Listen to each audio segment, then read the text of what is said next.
তো হ্যালো বন্ধুরা, আজ আমরা চলে এসেছি তোমাদের ক্লাস 10 লাইফ সায়েন্স চ্যাপ্টার 1 জীবজগতের নিয়ন্ত্রণ ও সমন্বয়। এই চ্যাপ্টারটা থেকে আজকে আমরা চ্যাপ্টারটা পুরোটা পড়বো, প্লাস এখান থেকে করে ওয়ান শর্ট বা শর্ট নোট বানাতে হয় সেটাও শিখবো, যেখান থেকে তোমরা একবার পড়লেই চ্যাপ্টারটা খুব তাড়াতাড়ি করে রিভিশন করে নিতে পারো। তো এই চ্যাপ্টারটা শুরু করার জন্য আমরা শর্ট নোট বানাবো, যে তার আগে আমরা কী কী বিষয় পড়বো সেটা আমরা দেখে নেবো। তো এই চ্যাপ্টারটা জীবজগতের নিয়ন্ত্রণ ও সমন্বয়। এইখান থেকে আমরা ফার্স্টেই যেটা করব, পরিবেশের পরিবর্তন ও উদ্দীপকের সাড়া প্রদান। তো এই যে জিনিসটা, এটা উদ্ভিদ জগতের পরিবেশের পরিবর্তন উদ্দীপকের সাড়া প্রদান বলতে এইটা সাধারণত উদ্ভিদের যে সাড়া প্রদান সাধারণত হরমোনের মাধ্যমেই হয়ে থাকে। তো এবার হচ্ছে এর মধ্যে আমরা পড়ব কি উদ্ভিদের চলন আর সাহায্যকারী হরমোন। তো উদ্ভিদের চলনও হরমোনের সাহায্যে হয়, আর সাহায্যকারী হরমোন সম্পর্কে আমরা আলোচনা করব তারপরে। এরপরে আমরা পড়ব, এটা শুধু একটাই, ফার্স্টেরটাই শুধুমাত্র উদ্ভিদের, তারপরে প্রাণীর। তো প্রাণী, তারপরে পড়ব প্রাণীদের সাড়া প্রদান। রাসায়নিক বলতে হরমোনের সাহায্যে এটা বোঝায়। এছাড়াও হরমোন কোথা থেকে খরিত হয় সেই গ্রন্থি সম্পর্কে আমরা পড়ব। আর হরমোন যে বিভিন্ন প্রকারের হরমোন বিভিন্ন জায়গা থেকে খরিত হয় প্রাণীদেহে, সে সম্পর্কেও পড়ব। এরপরে কিছু রোগ পড়ব যেটা হরমোনের অধিক অথবা স্বল্প ক্ষরণের ফলে দেখা যায়। তারপর প্রাণীদের সাড়া প্রদান সম্পর্কে পড়ব, যেটা ভৌত পদ্ধতি মানে স্নায়ু পদের মাধ্যমে হয়। এরপরে মস্তিষ্ক সুষুম্নাকাণ্ড সম্পর্কে পড়ব। তারপর প্রতিবর্ত ক্রিয়া, এগুলো প্রায় একই জায়গায় পড়ছে। এরপর চোখ পড়ব, চোখের উপযোজনটা কী হয়, চোখের উপযোজন আর চোখে কী কী রোগ দেখা যায়। আর সবশেষে প্রাণীদেহের গমনে সাহায্য করে যে বিভিন্ন অঙ্গ, সেই সম্পর্কে পড়ব। ফার্স্টে যেটা বলেছে পরিবেশের পরিবর্তন ও উদ্দীপকের সাড়া প্রদান বলতে আমরা কী বুঝি, যে উদ্দীপক হচ্ছে পরিবেশের যেসব পরিবর্তন জীব শনাক্ত করতে পারে এবং সেই অনুযায়ী সাড়া প্রদান করে তাদেরকেই উদ্দীপক বলে। ঠিক আছে, যেমন ধরো যে সংবেদনশীলতা বলতে কি, পরিবেশের পরিবর্তন ধরো যে সেটা হচ্ছে বাইরে থেকেও হতে পারে বা কোনো হচ্ছে মানে তৈরি এরকম হতে পারে। পরিবেশের পরিবর্তনটাকেই জীব যে শনাক্ত করতে পারে সেটাকেই উদ্দীপক বলে। যেমন হচ্ছে বহিঃ উদ্দীপক বা পরিবর্তন কী হতে পারে, যে আলো, তাপ, শব্দ। এছাড়াও অভ্যন্তরীণ উদ্দীপকও হয়, যেমন ক্যালসিয়াম আয়ন আর হরমোন। কীরকম করে কাজ করে না, উদ্দীপক তো জানলাম, এরপর সংবেদনশীলতাটা জেনে নেবো। এই দুটোই একসঙ্গে কাজ করে বলেই সেটাকেই আমরা জানতে পারি। সংবেদনশীলতা হচ্ছে জীবদের অভ্যন্তরীণ বা বাহ্যিক পরিবেশের কোনো নির্দিষ্ট উদ্দীপকের প্রভাবে জীবের সাড়া প্রদানের ক্ষমতাকে সংবেদনশীলতা বলে। ঠিক আছে, তো সংবেদনশীলতা কি, অভ্যন্তরীণ বা বাহ্যিক পরিবেশের কোনো নির্দিষ্ট উদ্দীপকের প্রভাবে জীবের সাড়া প্রদানের ক্ষমতা। যেমন যে লাউ, কুমড়ো, সিম গাছের আকর্ষকগুলি গাছের ডাল বা কঞ্চি স্পর্শ এলে তাদেরকে স্প্রিংয়ের মতো জড়িয়ে ধরে। অর্থাৎ কি, এটা লতানো উদ্ভিদে দেখা যায় কি, যে পাশে কোনো বড় গাছ বা কঞ্চি ফঞ্চি থাকলে সেটাকে জড়িয়ে ধরে ওঠে। আর লজ্জাবতীর পাতাকে স্পর্শ করলে পাতা পত্রগুলি মুড়ে যায়। এটাও উদ্দীপক হচ্ছে কি, স্পর্শটা, আর তার প্রতিবাদে যে সাড়া প্রদান সেটা হচ্ছে পাতা মুড়ে যাওয়া। তো এটা আমরা পড়লাম উদ্দীপক আর সংবেদনশীলতা। তো এরপর পড়বো আমরা উদ্দীপকের সাড়া প্রদানের পদ্ধতি।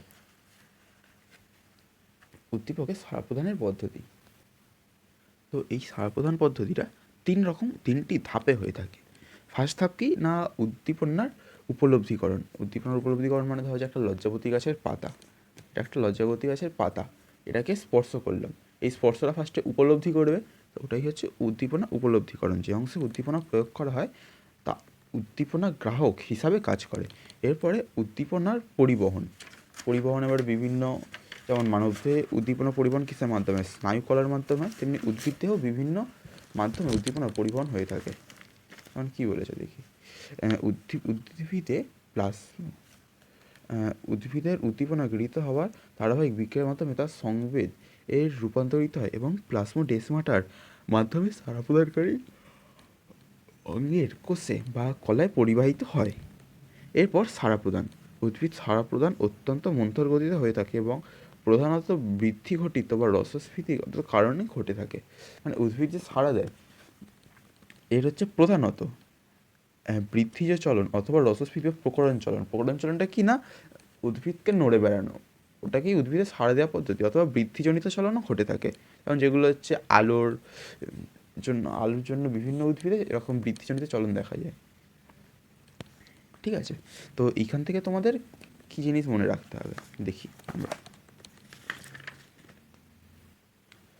তো ফার্স্টেরটাই কী ছিল না, উদ্দীপক।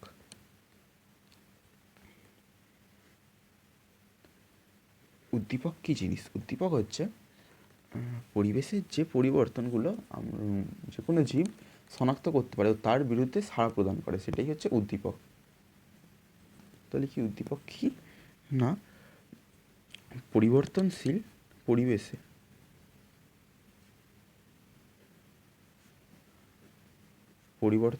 পরিবেশের সাপেক্ষে জীবের সাড়া প্রদান ক্ষমতাকে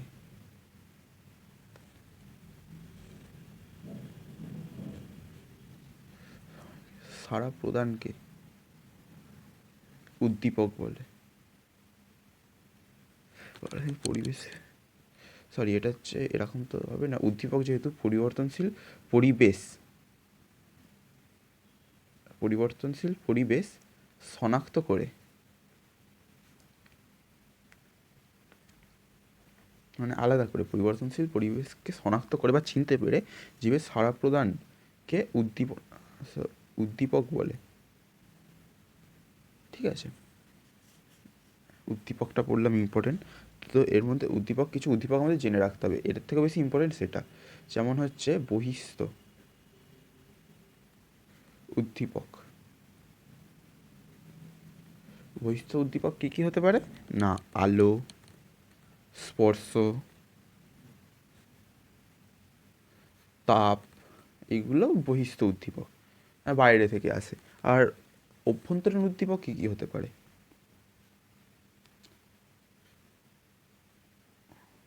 অভ্যন্তরীণ উদ্দীপক হলো হরমোন।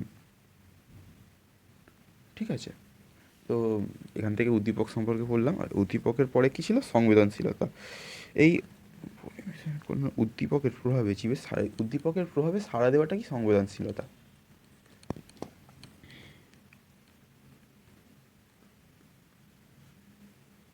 সংবেদনশীলতা কি না, এই উদ্দীপকের প্রভাবে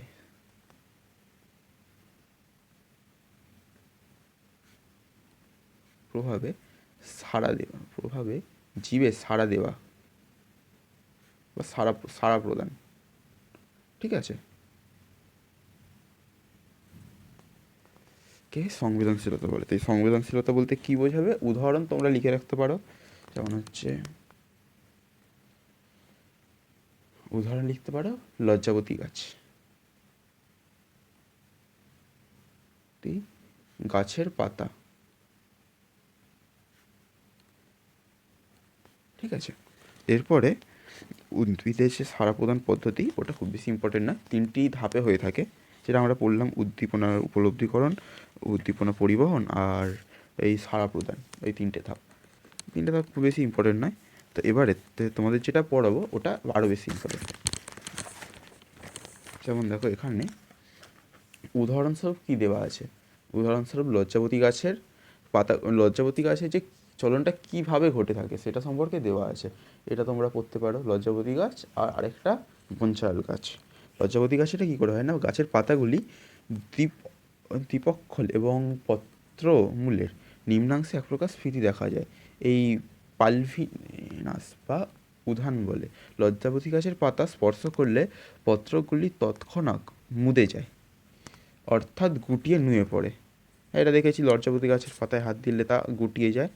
তো এর কারণটা কি, এর কারণ হলো হাতের স্পর্শ উদ্দীপকের প্রভাবে যে কম্পন সৃষ্টি হয় তা পাতার নিম্নাংশে পালভিনাস কোষগুলি থেকে রস বা জালকণার পার্শ্ববর্তী কোষে অন্তঃকোষ স্থানে পরিবর্তন করে। তো এইখান থেকে তোমরা এত কিছু না পড়ে তোমরা শুধু এটাই মনে রাখতে কি যে রসস্ফীতি তারতম্যের জন্য যে পরিবর্তন, তা এটা হচ্ছে লজ্জাবতী গাছের পাতায় দেখা যাচ্ছে।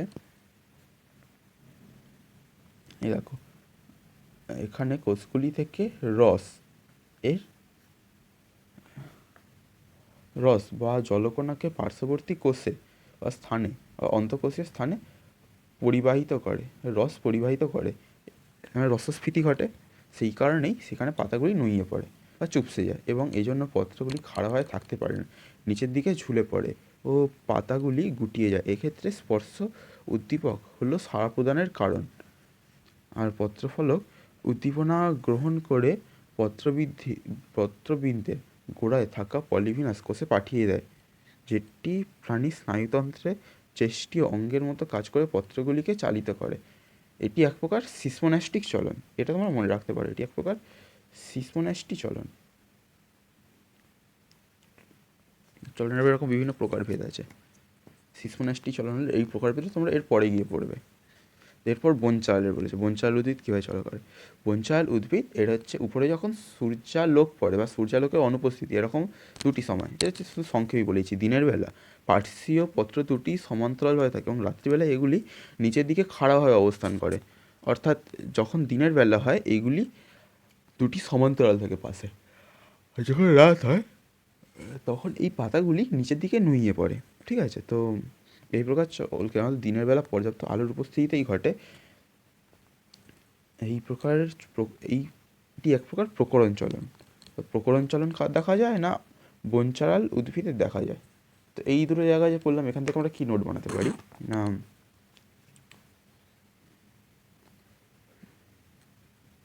প্রকরণ চলন দেখা যায়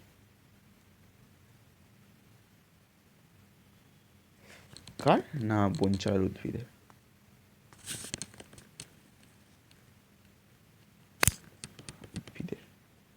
বনচাল উদ্ভিদের প্রকরণ চলন দেখা যায়। আর আরেকটা যেটা লজ্জাবতী গাছের পাতায় যেটা লিখেছি, এটা কী চলন দেখা যায়, এটা আমরা লিখে রাখতে পারি ব্যাকেট দিয়ে, সিসমোনাস্টিক চলন। সিসমোনাস্টি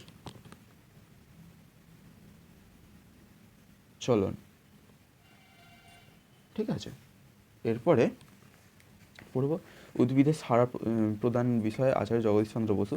এটা খুব বেশি নেই, যে আমরা কী জানি, আচার্য জগদীশচন্দ্র বসু কেসকোগ্রাফ যন্ত্র আবিষ্কার করেছিলেন, যার মাধ্যমে উদ্ভিদের চলন প্রথম দেখা গিয়েছিল।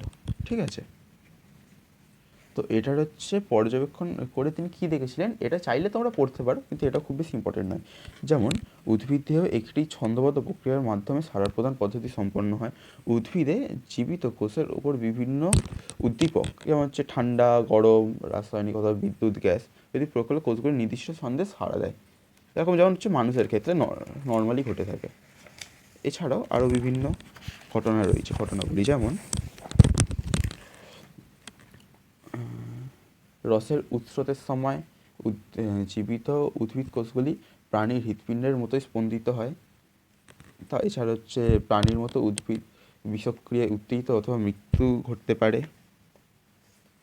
আর কি, লজ্জাবতী ও বনচালের ক্ষেত্রে যে পর্যবেক্ষণ করা হয়েছে, তিনি তা থেকে সিদ্ধান্তে এসেছিলেন যে উদ্ভিদেরও প্রাণ আছে।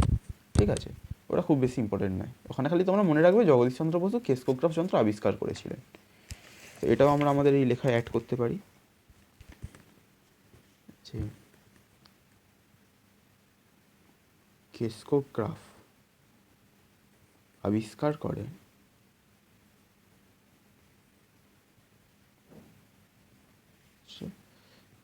জগদীশচন্দ্র বসু।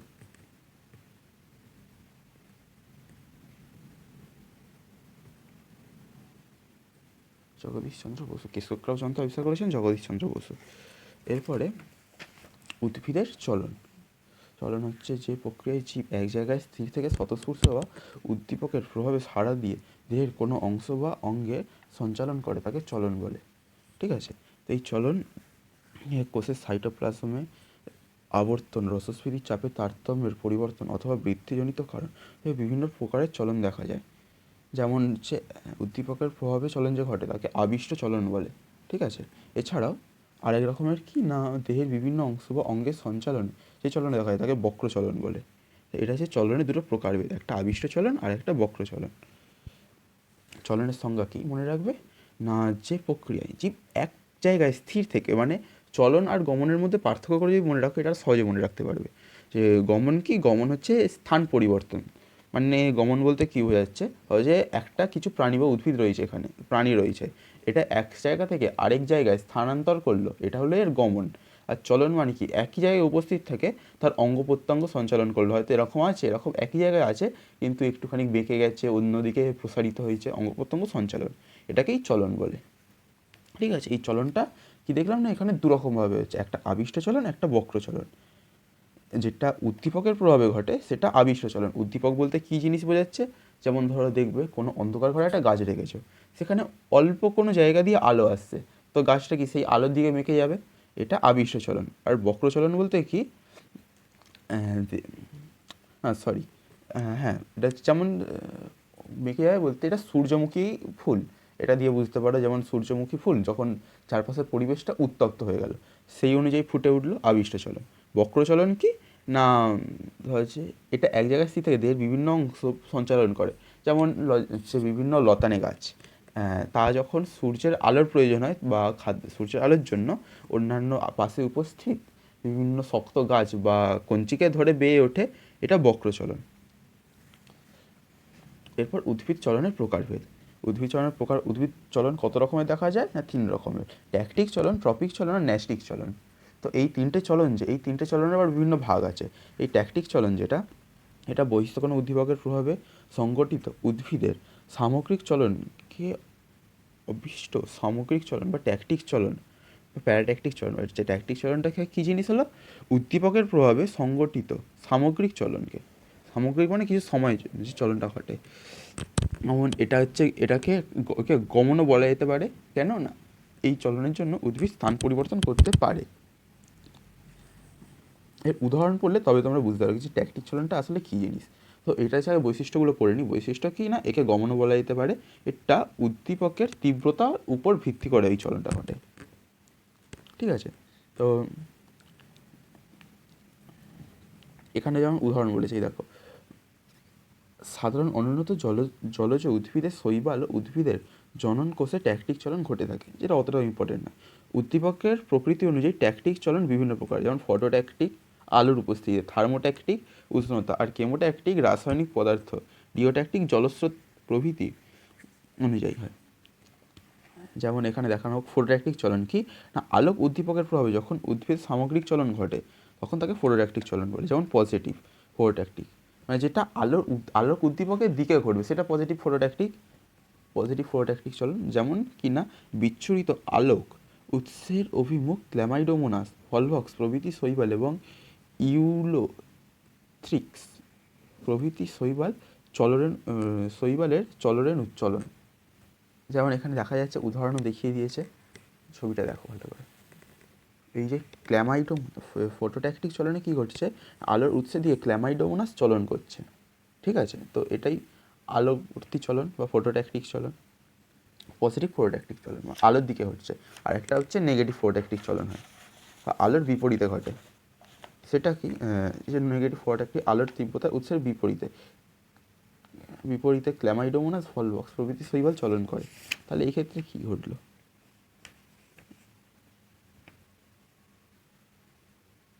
এটা তো হচ্ছে আলোক উৎসের দিকে প্রভৃতি শৈবালের চলরেণুর চলন। শৈবালের চলরেণুর চলন বলতে এখানে আমরা কি জানতে পেরেছিলাম, যে এদের ভ্রূণ যেটা সেটা হচ্ছে আলোর দিকে চলন দেখা যায়, তাই তো। মানে এই যে ফটোট্যাকটিক চলন পজিটিভের ক্ষেত্রে এদের ভ্রূণটা আলোর দিকে চলন করে, মানে শৈবাল এদের ভ্রূণটা, কিন্তু আসলে ক্ল্যামাইডোমোনাস আর ভলভক্স আলোর বিপরীতেই চলন করে, মানে যারা যখন পূর্ণ উদ্ভিদে পরিণত হয় তখন তারা নিচের দিকে আবার চলে আসে। এরপর ট্রপিক চলন কি না, যেটা উদ্দীপকের গতিপথের উপর নির্ভর করে। এটা পার্থক্য করে পড়লেই তিনটে তবেই বুঝতে পারে ভালো। তবু এখান থেকে চাইলে বৈশিষ্ট্য করে পড়তে পারো, আর কাজ করে আমরা ডাইরেক্ট পার্থক্যই চলে যাই। একটা করে উদাহরণ দেখে নিয়ে। ট্রপিক চলন বলতে কী বোঝায় না, যেটা হচ্ছে উদ্দীপকের প্রভাবে, যেমন যেটা হচ্ছে বলেছিলাম, কোনো আলোর প্রভাবে গাছ বেঁকে যায়। সেটা হচ্ছে কোনো অন্ধকার ঘরে গাছ রয়েছে একটা, এবারে একটা অল্প স্থান দিয়ে আলো আসছে, তো গাছে যেদিক দিয়ে আলো আসে তার গাছের বিপরীতে অক্সিন হরমোন অধিক ক্ষরণের ফলে সেদিকে অধিক পরিমাণে বৃদ্ধি ঘটবে, ফলে গাছটি আলোর দিকে নুইয়ে পড়বে। তো বলেছে এটার বৈশিষ্ট্য, এটা অক্সিন হরমোনের প্রভাবে হয়। ট্রপিক চলন অঙ্গের এক প্রকার আবিষ্ট বক্র চলন, ঠিক আছে। এটি বাহ্যিক উদ্দীপকের গতিপথের দ্বারা নিয়ন্ত্রিত চলন, মানে বাইরে সূর্যের আলো যাওয়া যেমন নিয়ন্ত্রণ হচ্ছে। এরও বিভিন্ন ভাগ আছে, যেমন ফোটোট্রপিক চলন বা আলোকবর্তী চলন। এটা কি হয় না, আছে যখন আলোক উদ্দীপক গতিপথ অনুসারে উদ্ভিদ অঙ্গের বক্র চলনকে আলোকবর্তী চলন বা ফোটোট্রপিক চলন বলে। তো একটা আলোক প্রতিকূল, আলোক হচ্ছে একটা অনুকূল, একটা প্রতিকূল, আর তির্যক আলোকবর্তী চলন। অনুকূল বলতে কি বোঝায় না, উদাহরণ দেখি আমরা, উদ্ভিদের কাণ্ড শাখা প্রশাখা আলোর দিকে বাড়ে। প্রতিকূল বলতে কি বোঝায় না, আলোক উৎসের বিপরীতে মূলের বৃদ্ধি ঘটে। আর তির্যক বলতে কি বোঝায়, আলোক রশ্মির সঙ্গে পাতা তির্যকভাবে বৃদ্ধি পায়, ঠিক আছে। এরপরে রয়েছে জিওট্রপিক চলন। জিওট্রপিক বলতে অভিকর্ষণ বা অভিকর্ষবর্তী চলন, ঠিক আছে। তো এটা কি না, পৃথিবীর অভিকর্ষ বলের প্রভাবে উদ্ভিদ অঙ্গের আবিষ্ট বক্র চলনকে জিওট্রপিক চলন বলে। যে এই চলন গ্র্যাভিটি প্রিজম ও বলা হয়। কেন কেন বলা হয়, কারণ না উদ্ভিদ অঙ্গের বিভিন্ন ধরনের জিওট্রপিক চলন দেখা যায়, যথা অনুকূল অভিকর্ষবর্তী চলন, প্রতিকূল অভিকর্ষবর্তী চলন। অনুকূলে কী হয়, প্রধান মূল অভিকর্ষ বলের অনুকূলে পৃথিবীর কেন্দ্রের দিকে বৃদ্ধি পায়। প্রতিকূলবর্তী চলন না কাণ্ড অভিকর্ষ বলের বিপরীতে বৃদ্ধি পায়। আর তির্যক চলনটা, তির্যক অভিকর্ষবর্তী মানে হচ্ছে শাখা মূলগুলি অভিকর্ষ বলের সঙ্গে তির্যকভাবে বৃদ্ধি পায়, ঠিক আছে। তো এই চলন যেগুলো পড়লাম, এরপরে হাইড্রোট্রপিক চলন। হাইড্রোট্রপিক বা জলবর্তী চলন কি হয় না, এখানে যে জল দেয়, তো জলের দিকে কি যাবে, গাছের মূল যাবে। তো অনুকূলে যাবে কি গাছের জলবর্তী বা জলের অনুকূলে যাবে গাছের মূল, আর প্রতিকূলে যাবে কাণ্ড অথবা পাতা অথবা লবলম্ব উদ্ভিদের শ্বাসমূল। এরপর ন্যাস্টিক চলন। ন্যাস্টিক চলনটা অন্যরকম চলন একটা, এটা উদ্দীপকের তীব্রতা দ্বারা হয়। তো উদ্দীপকের তীব্রতা দ্বারা যে প্রভাবে উদ্ভিদের পরিণত অঙ্গের চলনকে ন্যাস্টিক চলন বলে। পরিণত অঙ্গের চলন বলতে যেমন বনচাল উদ্ভিদের পাতা নড়ন, অথবা সূর্যমুখী যে দিনের বেলা ফুটে ওঠে, সূর্যমুখী ফুল রাতের বেলা নুইয়ে যায়।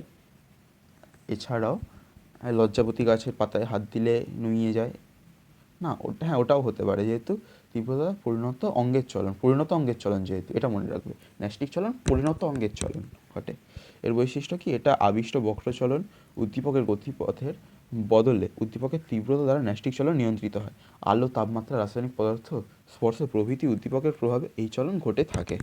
তো এর প্রকার কি, প্রকারভেদ হচ্ছে ফোটোন্যাস্টিক, থার্মোন্যাস্টিক, কেমোন্যাস্টিক, আরও ভাগ আছে সিসমোন্যাস্টিক। ফোটোন্যাস্টিকটা কী জিনিস না,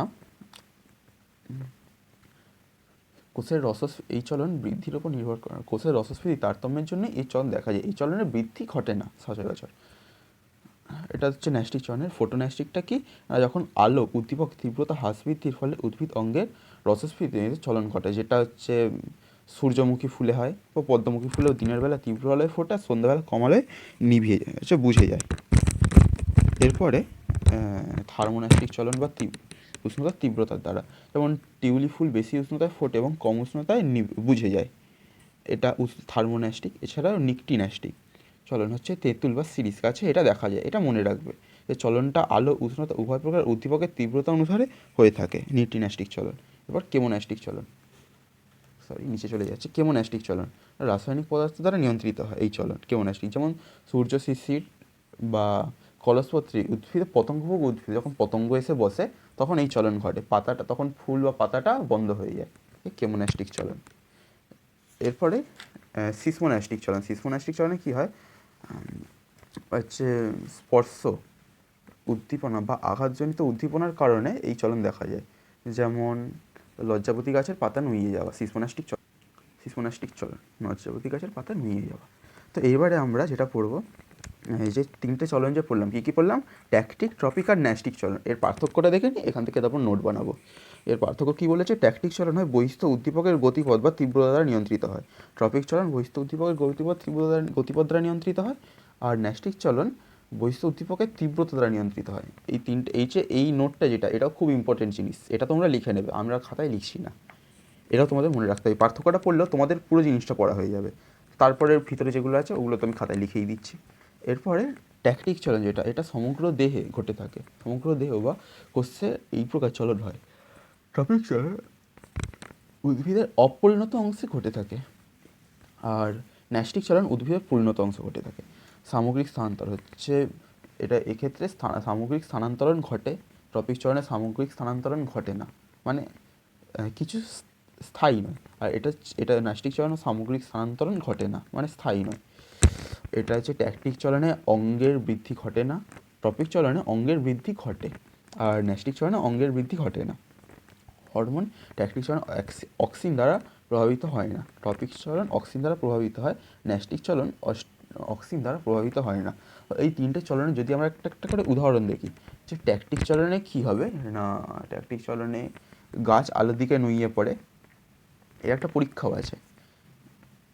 এটা বেশিরভাগ গাছ, প্রায় সব গাছেই এটা দেখা যায় যে আলোর সন্ধানে গাছ আলোর দিকে নুইয়ে পড়ে যখন, সেটা ট্যাকটিক চলন। টপিক চলন কি না, অঙ্গের বৃদ্ধি ঘটে অক্সিজেন, সরি ট্যাকটিক চলনটা ভুল বলছি। ট্যাকটিক চলনটা কি না, যখন ধর হচ্ছে আলো পড়লো, আলোর প্রভাবে যে চলনটা দেখা যায়, যেমন হচ্ছে বনচালাল গাছের যে চলনটা দেখি আলো আর এর তীব্রতা অনুসারে। এছাড়াও সূর্যমুখী ফুলের যেমন যেদিকে সূর্য ওঠে সেদিকেই ফুটে ওঠে, তা উদ্দীপকের গতিপথের উপর নির্ভর করে, এটা ট্যাকটিক চলন। ট্রপিক চলন কি না, যেটা হচ্ছে গাছের বৃদ্ধি ঘটে, তো কোনো দিকে হচ্ছে আলো আছে, আলোর দিকে গাছটা বেড়ে চলেছে, অথবা মাটির নিচে জল আছে, সেই জলের সন্ধানে গাছটি বেড়ে চলেছে, এটা ট্রপিক চলন। আর ন্যাস্টিক চলন কি না, যেমন হচ্ছে কোনো স্পর্শ বা পতঙ্গ উদ্ভিদের উপর পতঙ্গ বসেছে, তখন কলসপত্রী যেমন পতঙ্গ বসলে পাতাটা বন্ধ হয়ে যায়, তো এটা একটা চলন, এটা ন্যাস্টিক চলন। অথবা যে আমাদের লজ্জাপতি গাছের পাতায় হাত দিলে পাতাগুলো এরকম মুড়ে যায়, এটাও এক প্রকার, এটা হচ্ছে ন্যাস্টিক চলন, এর মধ্যেই পড়ে। তো এবারে পড়বো আমরা উদ্ভিদের সাড়া প্রদান এবং রাসায়নিক সমন্বয় হরমোন। তো এইখানে সাড়া প্রদান কী, মানে যে সংবেদনশীলতা পড়েছিলাম দুরকমভাবে হতে পারে, একটা ভৌতভাবে, একটা রাসায়নিকভাবে। তো রাসায়নিক সমন্বয় সাধক কী, হরমোন, এটা মনে রাখবে। তো এখানে কী বলে, উদ্ভিদের হরমোন যেসব জৈব রাসায়নিক পদার্থ উদ্ভিদে বিশেষ কলা থেকে উৎপন্ন হয়, ব্যাপন প্রক্রিয়ায় দূরবর্তী স্থানে বাহিত হয় এবং লক্ষ্য অঙ্গে পৌঁছে নির্দিষ্ট কিছু শারীরবৃত্তীয় কাজের মাধ্যমে নিয়ন্ত্রণ করে এবং কাজের পর ধ্বংসপ্রাপ্ত হয়, তাকে উদ্ভিদের হরমোন বা ফাইটো হরমোন বলে।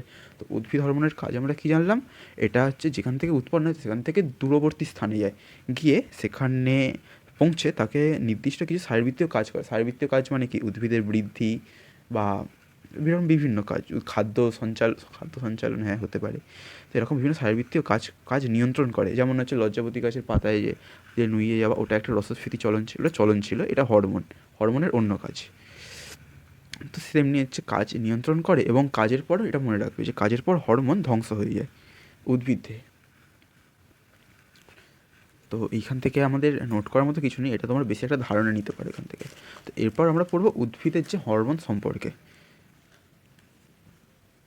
এইখানে যেমন তোমরা এটা নিচ থেকে এখান থেকে পড়তে পারতে যে উদ্ভিদের হরমোনকে রাসায়নিক সমন্বয় সাধকও বলা হয়, যেটা বললাম। রাসায়নিক সমন্বয় সাধক হচ্ছে উদ্ভিদের হরমোন, আর ভৌত সমন্বয় সাধক হচ্ছে স্নায়ু। তো সংবেদনশীলতা সাড়া প্রদান, উদ্ভিদ সাধারণত ধীর বৃদ্ধি চলন বা রসস্ফীতিজনিত চলনের মাধ্যমে সাড়া প্রদান করে। তো এটা সাড়া প্রদানের একটা জিনিস আনলাম। তারপরে বীজের অঙ্কুরোদ্গম, অনুকূল পরিবেশে কিছু উদ্ভিদ হরমোন যেমন জিব্রেলিন বীজের সুপ্ত ভ্রূণের বৃদ্ধি ঘটায়, ফলে বীজ অঙ্কুরোদ্গম ঘটে। তো এখান থেকে তোমাদের মনে রাখার মতো একটা জিনিস পাওয়া গেল। এক নম্বর না, হচ্ছে একটা পয়েন্ট হচ্ছে বীজের ভৌত অবস্থা, ভৌত না সুপ্ত অবস্থা ভাঙতে সাহায্য করে কোন হরমোন না, জিব্রেলিন। এটা খুবই ইম্পর্টেন্ট, একটা শর্ট কোয়েশ্চেন হতে পারে, এটা তোমরা মনে রাখবে। উদ্ভিদের সুপ্ত অবস্থা ভাঙতে সাহায্য করে জিব্রেলিন হরমোন। এরপরে উদ্ভিদের অগ্র ও পার্শ্বীয় বৃদ্ধি, কিছু উদ্ভিদ হরমোন যেমন অক্সিন হরমোন উদ্ভিদের বৃদ্ধিতে কাজে লাগে, এটা তো ভেরি ইম্পর্টেন্ট এই হরমোনটা, অক্সিন। আর এই জিব্রেলিন সুপ্ত ভ্রূণের বৃদ্ধি ঘটে অথবা সুপ্ত অবস্থা ভাঙতে সাহায্য করে। এরপর কিছু উদ্ভিদ হরমোন যেমন অক্সিন, জিব্রেলিন অগ্রমুকুল সৃষ্টি হয় এবং পাতার কক্ষায় মুকুল গঠন হয়, যা শাখার সৃষ্টি করে। ফুল ফোটা, কোনো হরমোন প্রয়োজন জিব্রেলিনের প্রভাবে ফুলও ফোটে, পুষ্পমুকুল গঠিত হয়, পুষ্পমুকুল থেকে ফুল গঠিত হয়। আর ট্রপিক চলন নিয়ন্ত্রণ হয় অক্সিন হরমোন দ্বারাই। তো এইখানের মধ্যে এই সবগুলোই তোমাদের মনে রাখতে হবে এরকম বলবো। তো এর মধ্যে ইম্পর্টেন্ট যেটা সেটা হচ্ছে অক্সিন হরমোন উদ্ভিদের চলনে সাহায্য করে, চলন বলতে বৃদ্ধিতে সাহায্য করে।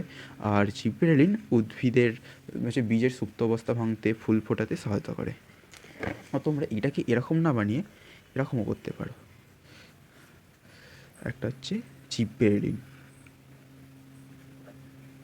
কী কাজ করে না, 1 নম্বর তোমরা মনে রাখতে পারো, 1 নম্বর কাজ করে বীজের সুপ্তাবস্থা ভাঙে, এটা ভাঙে। 2 নম্বর মনে রাখতে পারো এটা ফুল ফোটায়। জিব্রেলিন, এরপর অক্সিন হরমোন। অক্সিন হচ্ছে উদ্ভিদের বৃদ্ধিতে ফল পাকাতে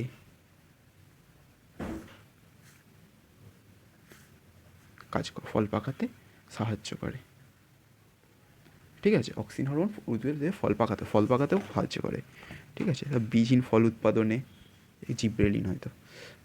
উদ্ভিদ হরমোনের বৈশিষ্ট্য, তো উদ্ভিদ হরমোনের বৈশিষ্ট্য এটা তোমরা এটাও থেকে ধারণা রাখতে পারো। যেমন উদ্ভিদ বর্ধনশীল অঞ্চল, যেমন মূল, কাণ্ডের অগ্রস্থ ভাজক কলা, পাতা, মুকুল, ফুল ও পুষ্পমঞ্জরি, অগ্রপ্রান্ত এবং বীজপত্রের শস্য ইত্যাদি হলো উদ্ভিদের হরমোনের উৎস।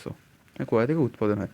পরিবহনের ধরন, উদ্ভিদের হরমোন ব্যাপন প্রক্রিয়া, কোষ থেকে কোষান্তরে বা জাইলেম ও ফ্লোয়েমের মাধ্যমে এক স্থান থেকে অন্য স্থানে যায়। কাজ কি? উদ্ভিদ হরমোনের ক্রিয়া পদ্ধতি অত্যন্ত জটিল এবং সাধারণত অতি অল্প পরিমাণে কোনো নির্দিষ্ট উৎসেচকের ওপর কাজ করে কাজ নিয়ন্ত্রণ করে। যেমন পার্শ্বীয় বৃদ্ধি, ট্রপিক চলন নিয়ন্ত্রণ, বীজের অঙ্কুরোদ্গম, উদ্দীপনায় সাড়া প্রদান, জরারোধ, কোষপর্দার ভেদ্যতা নিয়ন্ত্রণ ইত্যাদি উদ্ভিদ হরমোন কাজ করে।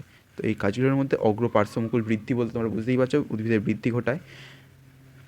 ট্রপিক চলন নিয়ন্ত্রণ, ট্রপিক চলন কী ছিল না, যেটা হচ্ছে উদ্দীপকের গতিপদ্রা নিয়ন্ত্রিত হতো। তো এইখানে অক্সিন হরমোন সহায়তা করতো। ঠিক আছে, আর এরপরে বীজের অঙ্কুরোদ্গম, এটা হচ্ছে যেমন জিব্রেলিন হিসাবে বললাম, বীজের অঙ্কুরোদ্গমে সহায়তা করে। উদ্দীপনায় সাড়া প্রদান, যেমন লজ্জাবতী গাছের অথবা কলসপত্রী উদ্ভিদের উদ্দীপনায় সাড়া প্রদান করে। জরারোধ মানে মানে হচ্ছে নির্দিষ্ট কিছু কিছু গাছ দেখো না যে ছোট্ট গাছ হয়েছে, যে গাছটার আকৃতি খুবই ছোট, এটাকেও হরমোন দ্বারা নিয়ন্ত্রণ করা যায়। কোষপর্দার ভেদ্যতা নিয়ন্ত্রণ, এটা কোষপর্দার ভেদ্যতা নিয়ন্ত্রণ বলতেও এই বোঝায় বীজের সুপ্ত অবস্থা ভঙ্গন এই কোষপর্দার ভেদ্যতা বলে। যেহেতু বীজের সুপ্ত অবস্থা ভঙ্গন হলে তখন বীজ থেকে চারা গাছ উৎপন্ন হয়। তো এবারে উদ্ভিদ হরমোনের প্রকারভেদ বলেছে। উদ্ভিদ হরমোনের প্রকারভেদে কী কী বলেছে হচ্ছে উদ্ভিদ সাধারণত দুভাগে ভাগ করে। একটা হচ্ছে বৃদ্ধি সহায়ক হরমোন আর একটা বৃদ্ধি রোধক হরমোন। তো বৃদ্ধি রোধক হরমোনটাই এখানে বৃদ্ধি সহায়ক, যেমন বৃদ্ধিতে সাহায্য করে অক্সিন, জিব্রেলিন, সাইটোকাইনিন, আর বৃদ্ধি রোধ করে ইথিলিন, অ্যাবসিসিক অ্যাসিড। তো এখান থেকে কী মনে রাখবে? এই দুটো হরমোন। তো এবারে কী হরমোন বলেছে পাঠ্যক্রম অনুযায়ী তোমাদের কী কী পড়তে হবে? অক্সিন, জিব্রেলিন এবং সাইটোকাইনিন হরমোন সম্পর্কে ঠিক আছে এখানে আলোচনা করা আছে। অক্সিন কি? অক্সিন হচ্ছে এটি কি কাজ করে ফার্স্টে দেখি। অক্সিন হচ্ছে যে নাইট্রোজেন ঘটিত ইন্ডোল বর্গযুক্ত পদার্থ উদ্ভিদের বর্ধনশীল অংশে অগ্রভাগে স্বল্পমাত্রায় উপস্থিত থেকে উদ্ভিদের বৃদ্ধিকে ত্বরান্বিত করে, তাকে অক্সিন বলে। মানে কি, উদ্ভিদ যে অংশে বৃদ্ধি হয় সেখানে অক্সিন এর ঘনত্ব বৃদ্ধি পায়, ফলে সেখানে উদ্ভিদের বৃদ্ধি ও বাড়ে, মানে সেইখানে উদ্ভিদের বৃদ্ধি ঘটে সেই অঙ্গে। উৎস হচ্ছে কোথায়? মূল ও কাণ্ডের অগ্রভাগের ভাজক কলায়, অপরিণত পাতা, ভ্রূণমুকুলে, পরাগরেণু ইত্যাদিতে অক্সিনের উৎসস্থল। অক্সিনটা কীরমভাবে দেখো অক্সিন কীরমভাবে কাজ করে। আর এটা একটা নর্মাল গাছ, এই গাছটার এই স্থানে হচ্ছে অক্সিন হরমোনের ক্ষরণ বেড়ে গেল, সেক্ষেত্রে কীরকম হবে না, গাছটার বৃদ্ধি ঘটবে। গাছটা এরমভাবে করে দেখায়। এই দেখো, এই যে গাছটা, এই গাছের এখানে অক্সিন হরমোনের ক্ষরণ বৃদ্ধি পেলে সেটি যেখানে অক্সিন হরমোন ক্ষরণ বৃদ্ধি পেলে সেখানে বেড়ে গেল গাছটি, দেখেছো? সেখানে বৃদ্ধি ঘটলো গাছের। তো অক্সিন হরমোন হলো। এরপর উৎস হলো রাসায়নিক গঠন। অক্সিজেনের রাসায়নিক গঠন এটা ইম্পর্টেন্ট নয়। তো oxygen carbon, hydrogen, oxygen, nitrogen মৌল দ্বারা গঠিত ইন্ডোল বর্গযুক্ত জৈব অ্যাসিডধর্মী উদ্ভিদ হরমোন। না পড়লে চলে। বৈশিষ্ট্য, এই বৈশিষ্ট্যটা ইম্পর্টেন্ট অক্সিজেনের ক্ষেত্রে। বৈশিষ্ট্য আর সংজ্ঞা, এই দুটো জিনিস তোমাদের পড়তে হবে অক্সিজেনে। সংজ্ঞা কি না, উদ্ভিদের বর্ধনশীল অংশের অগ্রভাগে খরিত হয় বা উপস্থিত থাকে। বৈশিষ্ট্য কি? পরিবহন, অক্সিজেন জলে দ্রবণীয় এবং মেরুবর্তী পরিবহন ঘটে। সক্রিয় পরিবহন অক্সিনের মেরুবর্তী পরিবহন ঘটে এবং পাতায় উৎপন্ন অক্সিন মধ্যে উদ্ভিদের অন্যান্য অঙ্গে পরিবাহিত হয়। ঠিক আছে, পরিবহনটা থেকে সংশ্লেষ, অক্সিন প্রদত্ত পথে সংশ্লেষ হয় ট্রিপ্টোফ্যান থেকে ইন্ডোল পাইরুভেট অ্যাসিড থেকে অক্সিজেনে পরিণত হয়। এটাও নাম মনে রাখলে চলে। প্রকৃতি, আম্লিক প্রকৃতি, এটাও অতটা ইম্পর্টেন্ট নয়। পরিণতি, কাজ শেষে অক্সিজেন আলোর প্রভাবে বা ইন্ডোল অ্যাসিডিক অ্যাসিডের প্রভাবে উৎসবের প্রভাব বিনষ্ট হয়ে যায়। ঠিক আছে, মানে আলোর প্রভাবে উৎসবের প্রভাবে বিনষ্ট হয় অক্সিজেন। ভূমিকা, অগ্রসর প্রকটাকার, এইটা তোমাদের পড়তে হবে মেনলি।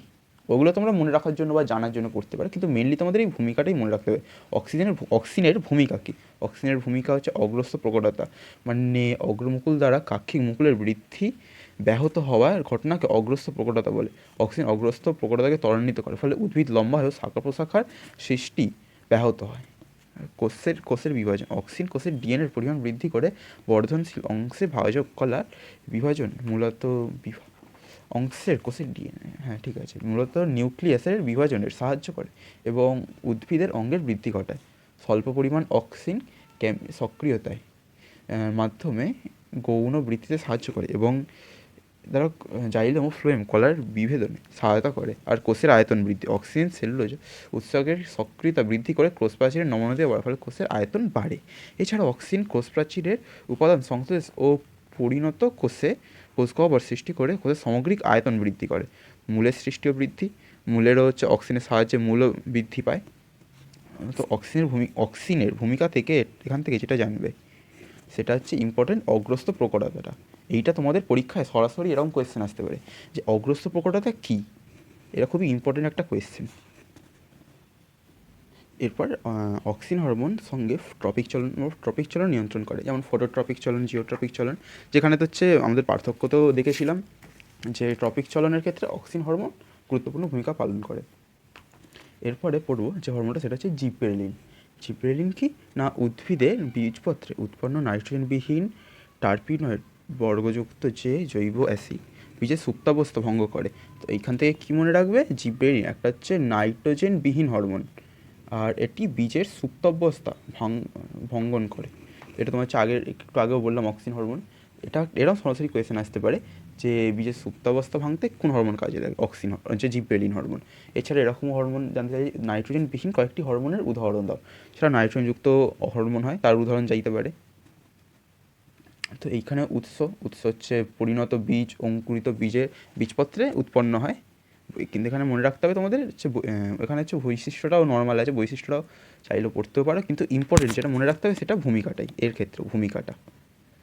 বৈশিষ্ট্য কি না, পরিবহন জলের দ্রবণী এবং জাইলেম ও ফ্লোয়েমের মাধ্যমে পরিবহন উভয় দিকেই ঘটে। সংশ্লেষ, প্রদত্ত পথে সংশ্লেষ ঘটে অ্যাসিটাইল কোয়ে আর অ্যাসিড পেপটাইল ফসফেট থেকে জিব্রেলিন উৎপন্ন হয়, মানে এই পথে।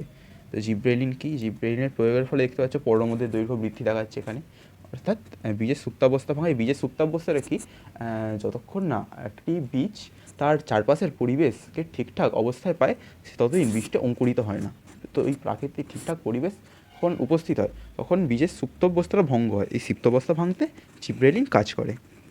একটি নির্দিষ্ট সময়কাল পর্যন্ত জীবনের লক্ষণগুলি প্রকাশ পায় না। বীজের মধ্যে থাকা ভ্রূণের এই সাময়িক স্থিতাবস্থাকে সুপ্তাবস্থা বলে, যেটা বললাম। তো অনুকূল পরিবেশে, মানে জলের উপস্থিতি, বিভিন্ন ঠিকঠাক পরিবেশ, জল, আলো, তাপ ঠিকঠাক পেলে বীজ মধ্যস্থ সুপ্ত ভ্রূণ থেকে জিয়ে নির্গত হয়। এই বিভিন্ন উৎসেচক সক্রিয় করে। সক্রিয় উৎসেচক বীজের শস্যকে বিশ্লিষ্ট করে দ্রবণীয় শর্করা, অ্যামাইনো অ্যাসিড, নিউক্লিয় ইত্যাদি রূপান্তরিত করে, যা ভ্রূণ দ্বারা শোষিত হয়। কোষ বিভাজন ঘটে ও সুপ্তাবস্থা দূর হয়। এক্ষেত্রে বীজের সুপ্তাবস্থা দূর হয়, ঠিক আছে, এবং বীজ অঙ্কুরিত হয়। এছাড়াও মুকুলের সুপ্তাবস্থা ভাঙায়, যে শীতকালে নিম্ন তাপমাত্রায় বা মুকুল সুপ্তাবস্থায় থাকে তাদেরকেও এই প্রয়োগ করলে তাদেরও সুপ্তাবস্থা বিঘ্নিত হয় বা সুপ্তাবস্থা ভেঙে যায়। এছাড়াও পরমধ্যে দৈর্ঘ্য ঘটায়, মানে যেটা হচ্ছে দেখালাম গাছের দৈর্ঘ্য বাড়ে। পরমধ্যে ক্ষর বিটপ সময় প্রয়োগ করলে উদ্ভিদের পরমধ্য সংখ্যা বৃদ্ধি না ঘটে দৈর্ঘ্য বৃদ্ধি ঘটে, ফলে উদ্ভিদের কাণ্ড লম্বা হয়। ঠিক আছে, এটা মনে রাখবে। এছাড়াও ফলের বৃদ্ধি, বাইরে থেকে এই হরমোনটি বা জিএ হরমোনটি প্রয়োগ করলে ফলের আকার বৃদ্ধি পায় আর প্রভৃতি, হচ্ছে আপেল, কলা প্রভৃতি ফলের আকার বৃদ্ধি পায়। আর এইখানে এরপর রয়েছে সাইটোকাইনিন কি না অ্যাডিনিন গোষ্ঠীভুক্ত হরমোন। এটি কী করে উদ্ভিদের ক্ষেত্রে জরা রোধ করে, এটাই তোমাদের মনে রাখতে হবে। জরা রোধ করে কোন হরমোন না সাইটোকাইনিন। আর কি কাজ করে না এটা হচ্ছে কাজটা করলাম। এরপর আমরা এটা সরাসরি ভূমিকা দিয়ে চলে যাচ্ছি, কারণ এর ক্ষেত্রে উৎস রাসায়নিক গঠন বৈশিষ্ট্যর কোনো প্রয়োজন নেই। ভূমিকা কী কাজ করে না কোষ বিভাজন হচ্ছে যথেষ্ট পরিমাণ অক্সিন এর উপস্থিতিতে সাইটোকাইনিসে সাহায্য করে কোষের বিভাজনকে ত্বরান্বিত করে। এটাও গাছের বৃদ্ধি ঘটাচ্ছে। পার্শ্বীয় মুকুল বৃদ্ধি কারণ প্রয়োগ করলে অগ্রমুকুল বৃদ্ধি ব্যাহত হয় বা অগ্রস্য প্রকোপটা যেটা ছিল ওটা বন্ধ হয়ে যায়। আর পার্শ্বীয় বৃদ্ধি ঘটে, অর্থাৎ গাছ বেশি মোটা হয় এবং কাক্ষীয় মুকুলের বৃদ্ধি ত্বরান্বিত হয়। হচ্ছে চা বাগানে চা গাছের অগ্রমুকুল কেটে দিয়ে কাক্ষিত মুকুলের অংশে সাইটোকাইনিন হরমোন সংশ্লেষ বাড়ে। সাইটোকাইনিন হরমোন সংশ্লেষ বেড়ে যায় এবং কাক্ষীয় মুকুলের বৃদ্ধি বেড়ে গিয়ে অসংখ্য শাখা প্রশাখা সৃষ্টি হয়। কেন হচ্ছে চা গাছ বেশি লম্বা হওয়ার থেকে বেশি পাতা হলেই যেহেতু ভালো মানের চা হবে, সেই জন্য। এছাড়াও পত্রমোচনটা কী জিনিস দেখো, বিজ্ঞানী রিটমান এবং ল্যাং পরীক্ষা দেখান যে উদ্ভিদ দেহ থেকে বিচ্ছিন্ন কোনো পাতায় সাইটোকাইনিন প্রয়োগ করলে পাতার ক্লোরোফিল, প্রোটিন ইত্যাদি দেরিতে বিনষ্ট হয় ও গাছ অনেক দিন চিরসবুজ থাকে। তো পত্রমোচন হচ্ছে, তোমরা এটা ভূগোলে পড়বে হয়তো, পত্রমোচন মানে গাছের যে পাতা ঝরে যাওয়া সেইটাকে, অথবা এই পাতা ঝরে যাওয়াটাকেই পত্রমোচন বোঝায়। তো ওইটাকেও বিলম্বিত করে মানে ওটাকে দেরি করিয়ে ডিলে করায়। এছাড়া অঙ্গ বিভেদ নিয়ন্ত্রণ, সাইটোকাইন অবিবাহিত কোষপুঞ্জ থেকে অঙ্গ সৃষ্টি, যেমন হচ্ছে সৃষ্টিতে কাণ্ড সাহায্য করে এবং প্রোপ্লাস্টিড থেকে প্লাস্টিড গঠনে সহায়তা করে, গাছের গঠনমূলক কাজেই সহায়তা করে। যেমন এখানে তোমাদের এই যে তিনটে হরমোনের বিষয় পড়লাম, এই তিনটের বিষয়ে একটা পার্থক্য দেওয়া রয়েছে। এটা চাইলে তোমরা ভালো করে মুখস্থ করতে পারো, এটাও তোমাদের নোট করে রাখতে পারো, কারণ এটা পড়লেই তোমরা যে আগে তিনটের ভূমিকা সম্পর্কে পড়লে ওখান থেকে অনেক কিছুই বুঝে যাবে। যেমন দেখো, অক্সিন হচ্ছে অগ্রস্থ ভাজক কলা, বৃদ্ধি ঘটায়। জিব্রেলিন বীজপত্র অঙ্কুরের চারায়, মানে কি বীজপত্র হচ্ছে জিব্রেলিন হরমোন অঙ্কুরের চারায় অথবা বীজপত্রে প্রয়োগ করলে সুপ্তাবস্থা ভঙ্গ করে। সাইটোকাইনিন বীজের শস্যকে রক্ষা করে। এছাড়া বিভিন্ন রয়েছে, এইগুলো তোমরা পড়ে দেখতে পারো। এরপরে কি রয়েছে, এরপর রয়েছে কৃত্রিম হরমোন, সংশ্লেষিত বা কৃত্রিম হরমোন। তো জানো আমাদের যেমন হচ্ছে এমনি যে বাজারে ফল পাওয়া যায়, শুনেছো ফল পাকানোর জন্য বা তাড়াতাড়ি চাষ করার জন্য এরকম বিভিন্ন ফলের মধ্যে হরমোন প্রয়োগ করা হয়, সেই সম্পর্কে এখানে আলোচনা করা হয়েছে। তো সংজ্ঞাটা ফার্স্টে বলি। সংজ্ঞা কী বলেছে, প্রাকৃতিক হরমোনের সমধর্মী যে সকল রাসায়নিক পদার্থগুলিকে গবেষণাগারে কৃত্রিম উপায় সংশ্লেষ করে তাদেরকে কৃত্রিম বা সংশ্লেষিত হরমোন বলে। তো এদের ভূমিকা কী, শাখা কলম হচ্ছে গোলাপ, ডালিয়া, জবা প্রভৃতি উদ্ভিদে শাখার কাটা প্রান্ত কৃত্রিম অক্সিন দ্রবণে ডুবিয়ে মাটিতে বসালে কাটা প্রান্ত থেকে মূল দ্রুত উৎপন্ন হয়, ফলে শাখাটি নতুন চারাগাছ হিসাবে বেড়ে ওঠে। এছাড়াও পরিণত ফলের মোচড় রোধ, মানে কৃত্রিম অক্সিন কৃত্রিম জিব্রেলিন প্রয়োগ করে আঙুর, নাশপাতি, বিভিন্ন যে ফল, আপেল, টমেটো প্রভৃতি গাছে অপরিণত ফলের মোচন রোধ, মানে যেগুলো হচ্ছে ফল ঠিকমতো বৃদ্ধি পায় না, ছোটো ফল আছে, সেগুলো প্রয়োগ করলে তাড়াতাড়ি হচ্ছে যেটা হচ্ছে ছোটো ভাবটা সেটা রোধ করা সম্ভব। এছাড়া আগাছা দমন, বিভিন্ন কৃত্রিম অক্সিন, যেমন উদাহরণ দিয়েছে ডাইক্লোরোফিন অ্যাসিটেট অ্যাসিড বা 2,4-D, 2 আর 4D এই দুটো মনে রাখবে। মিথাইল ক্লোরোফেনক্সি অ্যাসিড একইভাবে মিশ্রণ অ্যাসিড MCPA, এটা হচ্ছে এককভাবে বা মিশ্রণ হিসাবে প্রয়োগ করলে আগাছা দমন করা সম্ভব। তো আগাছা দমনের জন্য কী অক্সিন ব্যবহৃত হয়, কী হরমোন, 2,4-D, এই দুটো মানে 2 আর 4D। বীজহীন ফল সৃষ্টিতে, এইটা খুব ইম্পর্টেন্ট কোয়েশ্চেন।